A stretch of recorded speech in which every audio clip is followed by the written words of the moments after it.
All right, welcome to the analysis of episode 4. So, first of all, let's do a little bit of housekeeping. I'm sorry I did not get out the extra 2 videos last week. The week just got away from me. I ended up being really busy, but I will get them out this week so we can get caught up on comments and news and asks, okay?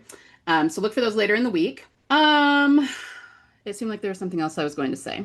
Now I don't remember what it was, so I guess if I remember, I will say it then. All right. So let's just dive into this episode. I will say this episode had my jaw on the floor a few times, not because of specifically what happened in the episode, although there was some interesting stuff, but because of the parallels. Like literally, I stopped in the middle of the episode while I was watching it, and my jaw was on the floor, and I literally pushed pause and texted my fellow theorist and was like, guys, have you watched this yet?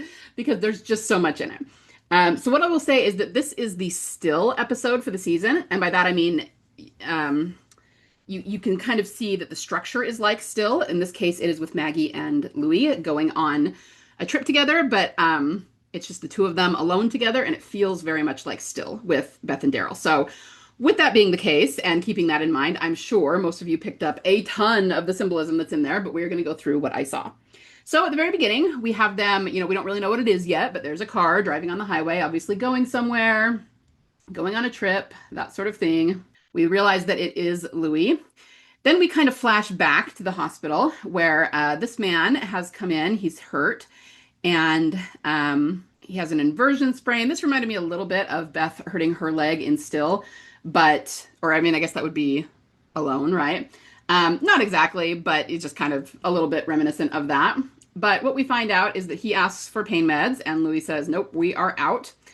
And this guy produces a really expensive bottle of alcohol. So we have a little bit of an alcohol theme. And Louis asks where he got this. And he says, we came across this cabin upstate near Beacon. There was this woman. I don't know about any of you, but that caught my attention. I was like, ooh, who is this woman? Of course, I didn't really expect it to be Beth, but it definitely it got my attention, right? I even wondered at one point, because Louis was talking about his wife, if it would be her. It didn't end up being either one. It was a new character that we are not familiar with, but it's still an interesting template, if you will. So what happens is that we find out that Maggie and Louie go to visit this woman. She says, oh, this is Renata, still another flashback, talking to Maggie. Their story checks out.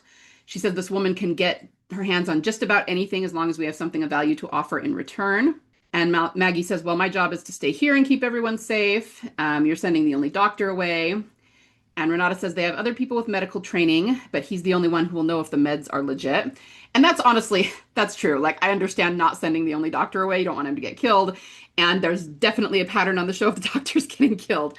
But it's also true that no one else is going to know if the medicines are real or if they're just like something that someone threw together to sell to them that is just, sand or something. So, that's understandable. But she wants Maggie to go to keep him safe because Maggie is the best one at doing that. Also understandable. So this woman calls herself the traitor. Louis opens the window and starts doing this with his hand, as many people do when they're kids. Maggie at first doesn't want to do it, but he kind of talks her into it, as we'll see. He says that this woman has been to Newfoundland and back. Now, I'm not going to go into this too much, but this is an interesting reference. Very interesting. And Galadriel Jones has done a lot of research on this. It has to do with the Devon episode of Tales of the Walking Dead, which took place a lot up in that same area. And we have a lot of theories about whether Devon maybe came from Europe originally, whether that's going to be a place, that is going to be connected to Daryl and Daryl Dixon. And it's just that there's been a lot of Newfoundland and Canada references. And I do feel like they're on purpose. The show is going somewhere with that. We're just not sure exactly where. So that jumped out at me. It was just a simple reference saying that the traitor claims to have been to Newfoundland and back since the apocalypse happened. And that's pretty rare. And maybe that's why she has so many contacts and is able to get her hands on so many things. But that's it. That's the only reference in the whole episode to it, but it jumped out at me. So her and Louie they go across the water in a boat, as you can see. Louis says at some point he stopped dreaming that he would ever be able to leave the island, but now he has. And then there's some new Babylon vehicles stashed, and that's what they get in.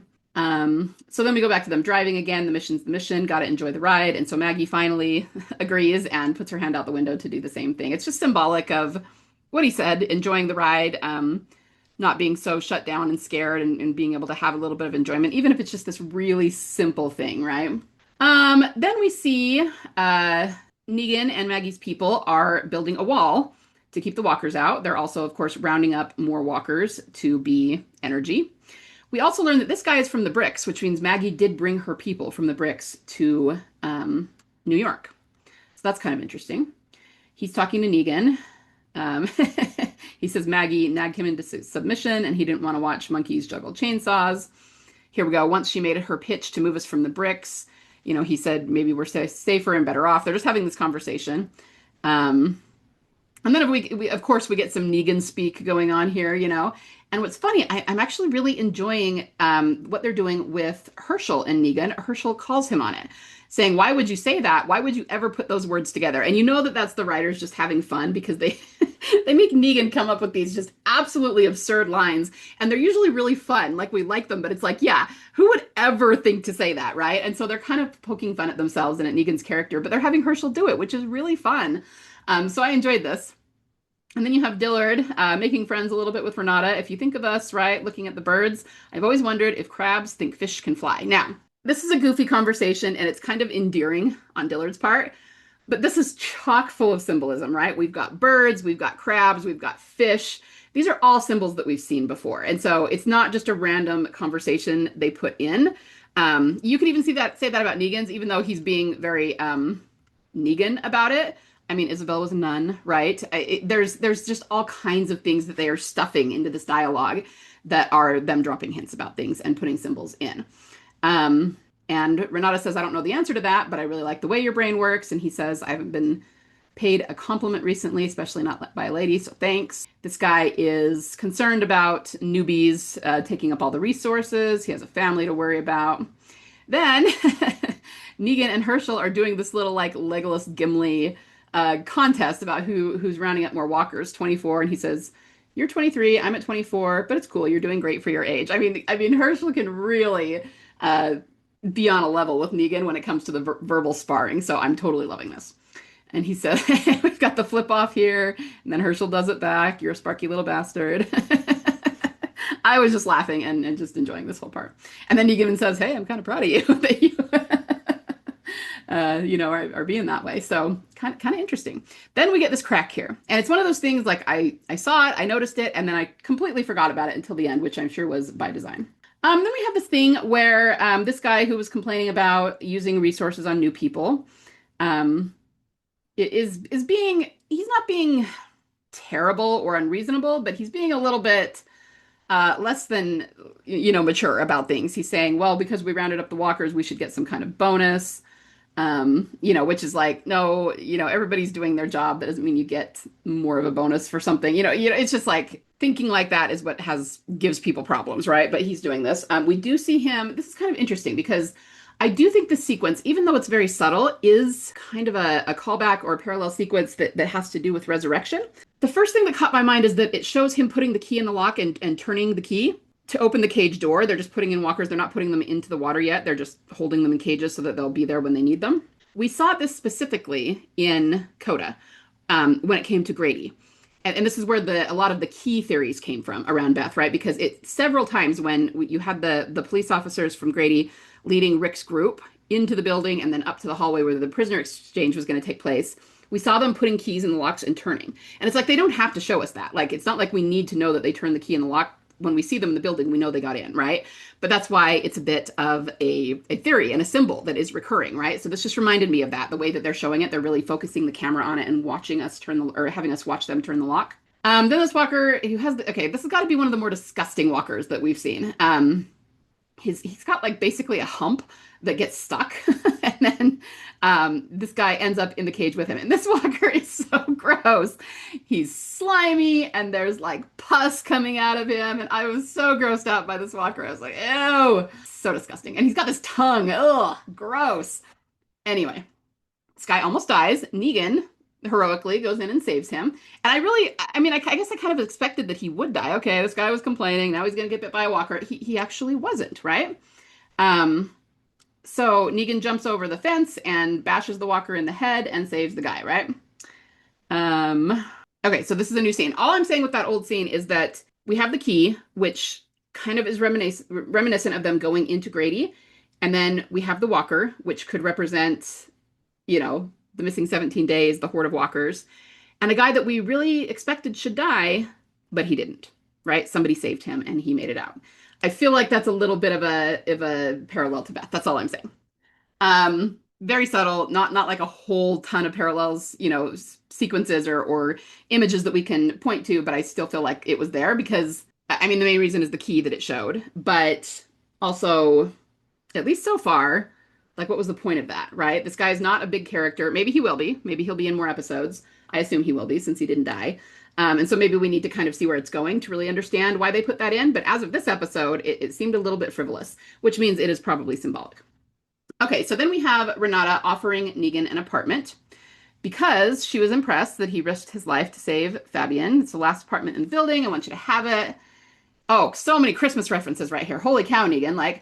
And of course, we're going to relate that back to Beth in Still, but also we know already that the AU episode is a Christmas episode. And so, I mean, theoretically, if you had a skeptic that didn't believe anything about Beth, they might say, well, this is just a foreshadow of that Christmas episode. And they would be right that it is a foreshadow of that Christmas episode. But we already know that Beth is in it. And the last real Christmas reference that we had was in Still with Beth and Daryl. So to me, that just shows that we are right in the way that we are interpreting this, right? Christmas, and yes, she's not here in the scene when he's saying Christmas, but it's a foreshadow of a Christmas episode, and Beth is involved. So, just TD makes sense again, right? This is where we're at. So it must be Christmas. Negan has been a good little boy. Apparently the old Renata clause has come right down the chimney. I mean, it's like Christmas reference after Christmas reference after Christmas. You turned down Maggie's offers to live here. I know you deserve more than you have. You deserve a home. And he says, yeah, but then I have to live under your rules. And she says, that's right. And that does include no killing. And then she tells him she knows that he murdered the Donna and how they knew because she had started eating again. And, that didn't make sense. And this is another Negan joke. I don't know why she would take a bite of the tuna casserole and then decide to kill herself. And he goes, have you tried Maggie's tuna casserole? It's just Negan being Negan. And he makes me laugh. And then she says, you're worth something to the community. And she tells him that she won't tell Maggie. So what makes you think I give a shit what Maggie thinks? Because if you didn't, you would have told her, which is true. I think you'd like it here. We don't have a stripper pole, as she's talking about in the bar, but we've got Tai Chi. And we don't really hear his answer. He's obviously still mulling it over. So then we get Louie and Maggie talking. You've traveled a good bit, not as far as some. He says once they destroyed the bridges and everything, I expected that that's what it was like everywhere. End of the world, fire and brimstone type shit. It's like they only came after us. She asked him why he never left, never knew if it was the right time, leave too soon and lose people you didn't have to, so he stayed. And then she starts talking about the farm. So the other great thing about this is we're getting still a lot more callbacks to the early seasons, right? Seasons 2, 3, 4, 5. I had the choice. It was never the land we had to worry about. It was always the people. Guess that's the same everywhere. And he says, wait, you grew up on a farm, and she just kind of chuckles about it. So I don't think I quite picked up on the still structure of the episode here yet. I'm going to tell you when I picked up on it, but it's still there, right? This is them talking about their past, talking about not so much their childhoods. I mean, she grew up on the farm, but he does end up telling her about his wife and, just their lives before. So this is them bonding and sharing things. It doesn't have a really strong romantic theme at this point, but it's just like the first surface level of them getting to know one another. Then she starts talking about Eugene, which is an interesting choice. She's referencing Eugene. And this is giving me a lot of hope because we're seeing flashbacks. We will see flashbacks later in the episode to Glenn again, which we saw last week. But we see them again. And then she's talking about Eugene. She's telling stories. So a lot of us keep saying maybe someone's going to mention Beth. Maybe Maggie will tell a story about Beth or Daryl will tell a story about Beth. And we're actually seeing that now. I mean, not specifically about Beth, but we're seeing them start to do this, which they have not done before. Like, right? We so want them all the time to talk about the people they loved and lost, and especially Beth, of course, for us. But they really haven't done that in the show too much until now. We're seeing it a lot more heavily in the season. So top of the fire truck, which is also a callback to the fire truck. We still do not know exactly what happened to that fire truck, guys. Missing 17 days, and now we're talking about the fire truck. Walkers all around him, and there he was on top of the fire truck. And then he says he had a mullet and you still trusted him. So there's definitely some jokes and some comedy going on here. Haven't you ever relied on the kindness of strangers? He says, nope, I'm from East Harlem. um, and we definitely don't mess around with mullets. And then she says, no, Eugene came through when it counted. Can't ask for more than that. And he says, you have lived a life. And she says, I feel like I've lived a few. This is the start of a new one. Difference is it's not about who we have to be anymore. It's about who we want to be. And we're definitely seeing this as a big theme, specifically, in Dead City, in Maggie's arc, about getting beyond the part where they're just surviving and being, finally having the ability and the know-how and the resources to choose what they want. And that's an important and empowered place to be. Now, this is the part where I started to go, oh, I just had it flash through my head that it's like the two of them alone in the world, So like the line from the song, we're alone in our own world. That's what it came to me here. And I was like, oh, are they doing like a still thing here? Which doesn't automatically mean it will be romantic. Sometimes they have done the still structure with people who are completely platonic. But we do have the male and female counterparts here. They're eating wild berries and, which feels a little bit like maybe an Eden theme. It was just really starting to jump out at me at this point. Let's see, there might be some raspberries. And then, dun, dun, dun, dun, we have a grave with a walker lying down next to it. So obviously this person buried a loved one, did the little cross here for the grave, and then pretty much lied down and died beside them. We don't know why. It does look like there's a gun here, so it might have been a suicide. And then my next question was, is this walker lying here a male or a female? I don't know if I caught yeah, here it is. That must have been somebody he really loved. So this is a male. So what we have here is a male who buried someone. I mean, we can't see who's in the grave. It could be a woman. It could be a child. It could, honestly, it doesn't look, I think if they were going for a child, they would have made a smaller grave that looked like half as big as him. But the point is, we don't know who's in there. But this feels like a Beth and Daryl callback. Now, obviously, Daryl did not commit suicide, but we know he was burning himself, I guess. He was suicidal, a little bit.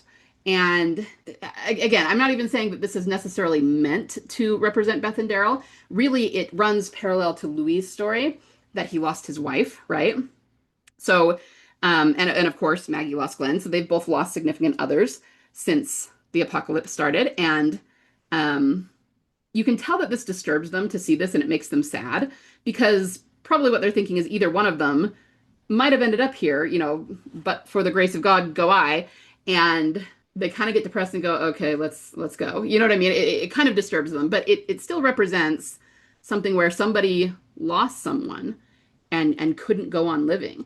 And that is not what we've seen with most of our main characters, but we know they've been through that mindset before.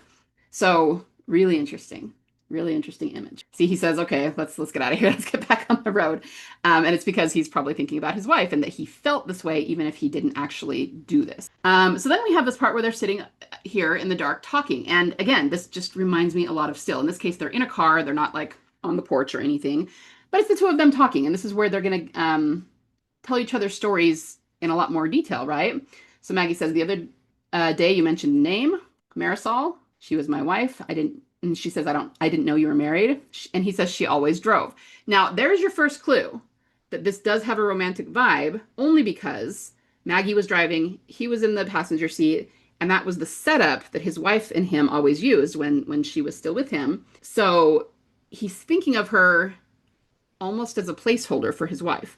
Even if it's not romantic for him, or at least not yet, still, there's that dynamic there that they're telling us this dynamic is similar to the one he had with his wife. Said I spent too much time looking out the window. When all this started, she just took off without telling me, went looking for her parents. Never came back. I don't even know specifically what that would parallel, but it still represents he lost someone because she didn't die. She didn't turn into a walker. He didn't bury her.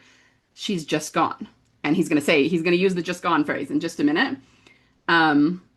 He assumes she's dead. He does say that. He hasn't driven since because he was so depressed when she left. And she says, I'm sorry. I know she's gone. Not, I know she's dead. I know she's gone. But I also don't know because he'd never found her again. So he didn't know she's alive somewhere. And I probably never will. I look at you and Renata and it's like you found hope in a bottle. For me, for years and years, the only way I could make it through my day was to throw my hope away. But then you said you were looking forward to looking forward. And he says, I am. Might even grow me a mullet, which is cute. And she laughs. So again, it's just, I do think that's paralleling Beth, right? Because she disappeared. No one ever knew for sure. They assume she's dead, but they don't know for certain because they didn't have her body. And of course, we've got that gone phrase, right? So you see what I mean? How I was excited about this episode? So many little things that were jumping out at me like, whoa, did they really just say that? So more about the mullet and them goofing around. They keep going. They eventually come to this woman. She is the traitor. Um, Blue van here, which could parallel the blue van with the phoenix on the side from season 5. It was lighter blue. This is dark blue, but still. Can I help you? Are you the traitor? Must be. So we kind of just go through the logistics here. We've come to make a deal. He tells her what they need, all this medical equipment. And she says, you're going to have something as valuable as the sun to get all that. And so Maggie tells her what it is. Leave your weapons in the van. So Maggie leaves the gun in the dashboard. Inside, it feels a little bit like the inside of the Moonshine Shack, I guess, but also kind of combined with the golf club because it almost feels like a gift shop because there's so much stuff in here. But it's got a Moonshine Shack vibe to it. She's examining their plans. And she says this could be dangerous in the wrong hands. And she says, yeah, having something rare that people would kill to have, that's dangerous, but this is the start of something else. Something better for everyone. And she says, that's so generous, but I can see your fear. You don't want this trade. You need it. Self-protection in the end. I know a man who used to work on rockets. You wonder who that is. I'll have him vet this. If it checks out, I'll get you what I need, but she needs their van. First he says no, but she talks them into it basically. Because she's risking more than them. And your van isn't worth all I have, and you could do a lot worse than spending the night here. And I warn you, if you're playing me, I will have recompense. And so they allow her to take the van. So they have time to kill. She says we need weapons. This is interesting. It showed this. This looks like an eagle head. We have seen eagles specifically around Beth before. There was a picture of one rising like a phoenix in the Moonshine Shack, and it's yellowish gold. Okay, this right here is the shot that made my jaw drop. You guys, I have a tarot card theory that goes back. I think I created that theory originally during like season 6. So it is an old theory now, but lots of people have done their own tarot card theories. We do believe they are using tarot cards as templates for various things. We've talked about Beth as the goddess. Morgan follows a few of them. And that's based on the structural templates of the character arcs that we have figured that out. And we've seen it a few times. I know that Emily posted it on social media once, but it's not been a big presence of tarot cards in the show. It's just something that we figured out. Well, they're giving us the shot of all these tarot cards, and literally these are even the version that a lot of TD has used as pictographic representations of the tarot cards. I mean, I think I have used these exact images in some of my theories, and I think others have too. We've got the star, which we've linked to the dog star. We have this Wheel of Fortune over here that looks like the compass rose. And they just gave us the shot of this, but it is a close-up shot, and they are focusing on it. And to me, that is for us. That is for Team Delusional, to show that we are on the right track and that these things are still in play. Okay? Like literally, that was the shot that my mouth dropped open and I was like, oh my gosh. And then I paused it and texted my fellow theorists and was like, you guys, please tell me you've watched this. And, then we had to have a very long discussion. So really exciting. Very, very TD right here. Let's see some other things. We've got lanterns, pipes, and it turns out they are playing Jenga. Now tell me this does not look like Beth and Daryl playing their drinking game, right? They're sitting across from each other. In this case, it's Jenga. But yeah, just more still vibes. For starting over, who do you really want to be? Someone who appreciates what he has, someone who matters to someone. And then she says, this is ridiculous, like he's really good at Jenga. I want to be the man I should have been for Marisol. What Chucho should have been for Yvette, someone who plants roots. And this is interesting. I mean, it's Beth and Daryl's conversation was not quite this direct. They didn't ask each other, who do you want to be? But it kind of came around to that eventually. And the planting roots thing is interesting because we always say that Daryl really tried hard to put down roots at the funeral home with Beth, right? That's what he wanted to do. And of course, it all went awry. But now we have Louie saying this. I want to be someone who puts down roots, raises kids, builds something that lasts, all of that. Sure, you weren't a surgeon in one of your past lives. And he says, how about you, Maggie Ree? Fresh start. Who do you want to be? And she says, for a long time, it was always about keeping Herschel safe. And I don't think he needs that anymore. Then somebody knocks on the door. So they're interrupted. She takes her broom, which she has fashioned into a weapon, and there's this man here. He says he's looking for traitor. I have something for her. They're fire roasted with sage honey drizzled on top. Okay, these are dehydrated apple slices. So we have an apple reference here. They do look to be red skinned apples rather than green. And I'm sure we could look into the sage and honey and fire roasted and all of that. I'm sure all of that is intentionally placed symbolism. But he says they're the trader's favorite. Try one. Are you sure you're alone? Sure I am. Name's Gerald. She must have had, or you must have something real important if she left you here. Mind if I ask what it is? How do you know we didn't kill her? Tip of that broomstick's clean. So unless you swept her to death, I like that joke too. This guy's really intelligent and he notices things and he seems really grounded. So he says their home, their village, whatever you want to call it, is a quarter mile through the trees. 62 of us now, counting Genevieve's baby. We used to come up here every fall, family camp for our church. And Maggie says every so-called Christian group that I've come across is actually been a cult. And he goes, oh, we're worse than a cult. We're Presbyterians. I love that this guy can make fun of himself. Then they start quoting scripture, Book of Matthew, by your fruits you shall know them. Every good tree bears good fruit, but a bad tree bears bad fruit. Chapter 7, verse 7. And so he knows the scripture. He seems like he is what he says he is. And now these three remain, faith, hope, and love. Very Beth. But the greatest of these is love. Cannibal luring us to his lair with delicious apples, which sounds a little Snow White-ish, right? And she says, you don't know that they're delicious. And he says, I ate one. It was pretty good.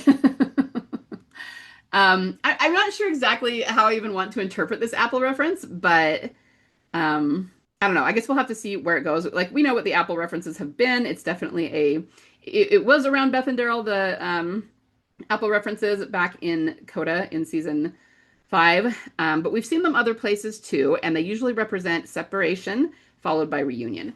So I don't know if that is meant to be between Maggie and Louie, or if this has something more to do with the little village that they find. But given the still template, it does seem like it could be more of a Beth and Daryl thing. So they decide to go to the camp. It's a thriving camp, lots of people. She says, you aren't worried about attracting the dead. That gate back there, shagbark hickory, runs the whole perimeter, solid as they come. We haven't had a breach since we built it. He has a granddaughter. They have friends. They want them to come to the full moon celebration tonight. Now, we've done a lot about the moons and the full moons. Galadriel Jones believes they are meant to be timestamps, and she is going to do a whole post on that. But for now, all I'm going to say is that remember that there was a moon in Still, at the very beginning. We also had Beta of the Whisperers, whose stage name was Half Moon, I think.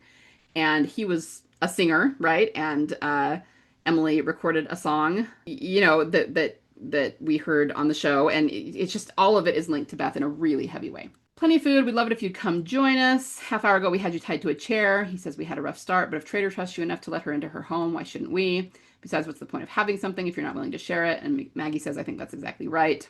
Come this way. They give him the same plans they gave the trader, or at least tell him about them, that they can use the dead to create power. And basically, he says they're not that interested. They like, they're more analog lives. They don't really want the power. We have everything we need right here. Fish in the lake, geese overhead. We even found an apple orchard. There's another apple reference, not a 45-minute walk from here. What you're talking about would change everything. And he says, for the better, right? No, maybe not. The dead, they're dangerous. And those old things like TVs, radios, phones, just noise, places to hide. Here we found connection. We let go of what was and found out who we wanted to be. So your offer's generous, but we're content. And she says, we just want to help. And he says, then help us celebrate. So they do the full moon celebration. It's very Christian. Reminder that even in the darkest nights, God's light returns. They do basically a sacrament here. It looks like to me a wafer that they all dip in water. We can't know what waits for us or who will enter our lives. This is a golden goblet or chalice, which we kind of want to link to the Holy Grail and the whole Mary Magdalene thing, right? Of course, we've got a guitar here. Every 29 and a half days, she, meaning the moon, rises in all her glory. Let us pray. Lord, we thank you for this food in this cup. May it be to us the body and blood of Christ, feeding us in hope, faith, hope, and love. Now let's eat, drink, and be glad for another full moon. Time to party. So they drink mulberry wine, and people dance. And Maggie and Louie end up dancing together. And at first, it's more like jig dancing. It's just kind of fun, and everyone's laughing and smiling. It's really cute. She says, the closest I ever came to this, I think, was my dad's harvest festivals. He'd hold them every year to thank God for the crops. Yeah, food. Hayrides, dancing in the barn, except I was making out with Danny Pruitt behind the barn. And he says, guess I missed out. And she goes, well, I don't know. And then he says, we had block parties and fire hydrants, same thing. And they do these lanterns, which is very tangled. But then everyone starts slow dancing. And so they slow dance. This is where we get the much more obvious romantic vibe here. She just says that she forgot what this felt like, what feels like to fly. Now, that's a reference to him saying when they put their hands out the window of the van to do the airplane thing, it felt like you were flying. But it's just another way of saying to live rather than just to survive, to have fun, to find joy and peace. You never told me who you would want to be. And she says, someone who stops wearing death like it's the only thing she's got left, who laughs without feeling guilty about it. Someone who lets herself live. And this is super interesting because this is what Maggie's been doing. I mean, the opposite of this ever since Glenn died. You know what I mean? She's constantly very serious and very worried and very doomsday about things, and only recently, once she found Herschel and they kind of were able to make peace with each other, did she start actually being herself again. So, I mean, you got to understand that Maggie, for however long, 10, 15 years, however old Herschel is supposed to be, has not been herself, right? She's been in survival mode. And now she's finally coming out of that. So this is, she wants to be the opposite of what she's been. And then we have them kissing, which I was surprised they actually did that. But as it turns out, she just imagined it. She was imagining herself kissing him. So it wasn't real. But again, I think this is an interesting way to do it because obviously in still, Beth and Daryl did not kiss, but were they both thinking about it, right? I mean, with all of the other parallels, you got to think that this was a parallel too, and the writers are trying to tell us something, right? But she gets freaked out about it, probably feeling guilt over wanting to kiss somebody else, because she's been so loyal to Glenn. And then she says, I think we should leave. We've stayed too long. So then it goes to the next morning. She's obviously thinking about Glenn because she's, holding the ring. But he comes out and they talk about how beautiful it is. It almost feels wrong for the world to be this beautiful anymore. And he says, maybe that's the trade. The world takes everything but leaves a little beauty behind. And she starts to apologize for the night before, but he says, don't even worry about it. And he says, thank you for letting me talk about Marisol. It's been a long time since I felt like I could talk to someone. I'm glad I could be here to listen. We all hold someone, right? And if you ever need to talk to someone, but, she kind of brushes him off.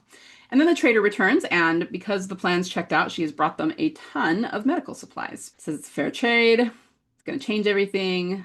Self-protection in the end. And, I thought this before she left with their van, she said self-protection in the end.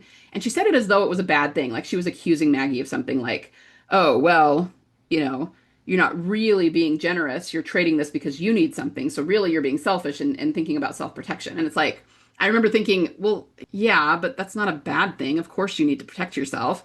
And of course she wants her people to thrive. Why are you seeing that as such a negative thing?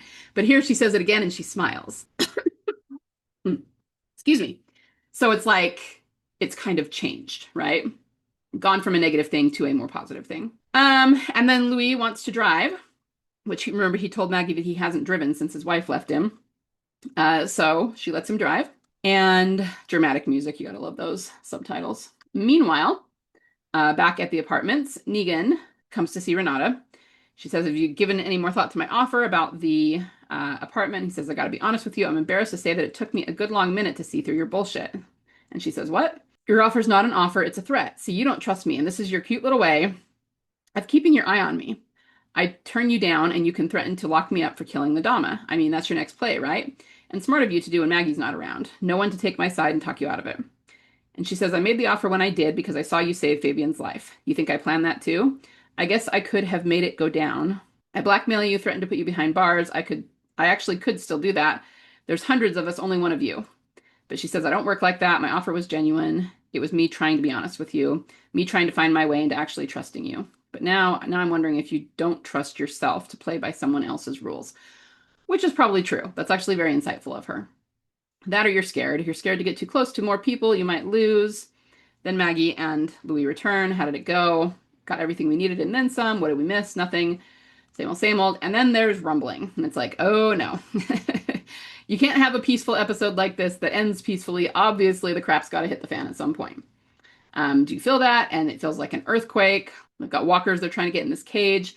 And he says a big old sinkhole opened up on 8th Avenue. There's an 8 there. That's an important number. A few years back, swallowed up half the city block. It's not like DOT's doing anything anymore. Ground's not stable. I need everyone off the street. And then we see more cracks. So like I said, I saw the crack early on that it showed, but you kind of forget about it until now. And then Maggie says the pantry, we need to save the food. So she and Negan are trying to keep the walkers caged, which doesn't work. It pops open. Then they're fighting walkers. And Dillard and Herschel and a few others are trying to get the food, but there's just no way they can get all of this food in just a few minutes. There's way too much of it. As you can see, there's a lot of action going on here, so some of these are blurry. But fighting walkers, there's Louie fighting walkers. And then we have, it's hard to see, but the walker grabs her necklace, the chain that the ring is on, and it pops off. This right here, you can't see it very well, but this is the ring rolling across the ground. And then we get flashbacks of Glenn.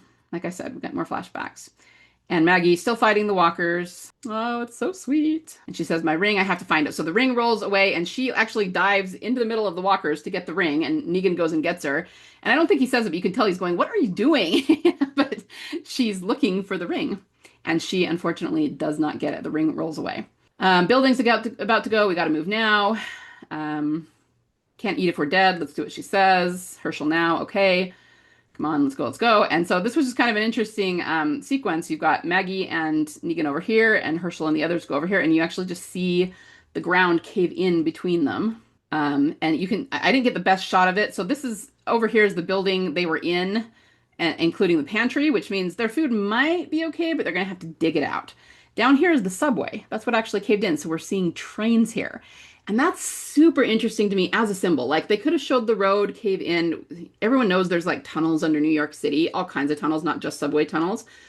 But it's like they specifically had this cave in to show us the trains. And the train is such a potent symbol. You know, terminus, the train tracks in 509 that we saw disappearing into the woods, which was Tyrese's death episode, but we saw those a lot around Beth in his hallucination. You know, in Acheron, we saw all the stuff in the subway. Like, it's a really potent symbol. So I think that was very much on purpose that they showed us that. And everybody's just kind of in shock staring at each other. But I mean, this is probably a foreshadow too. You know, we talked about the apple slices, right? And how a lot of times that means separation followed by reunion. I mean, we've got Maggie and Negan on one side, Herschel, Renata, Louie on the other side. This almost feels to me like a visual representation that they are going to be divided. Does that mean physically or, you know, along lines of agreement about something? I don't know. Usually with the apple, it is physical divide. You know, they are not in the same place, same location for a while. So yeah, this just feels like one great big foreshadow to me. And it's super interesting, right? Okay, so that is the end of what I have. That's all the screenshots I have. And that was the end of the episode. It was a really great episode. I you know, like I said, I was jumping up and down for part of it because of all the Beth symbolism that was in it, which was great. And yeah, it was just, it was very enjoyable. It was very exciting. Negan made me laugh. All in all, I really liked it. So I'm going to end it here for today. Be sure and tell me what you guys think. And I hope you enjoyed the episode too, and that this was helpful for you. And I will have another video available in a few days. So I will just talk to you then. Bye.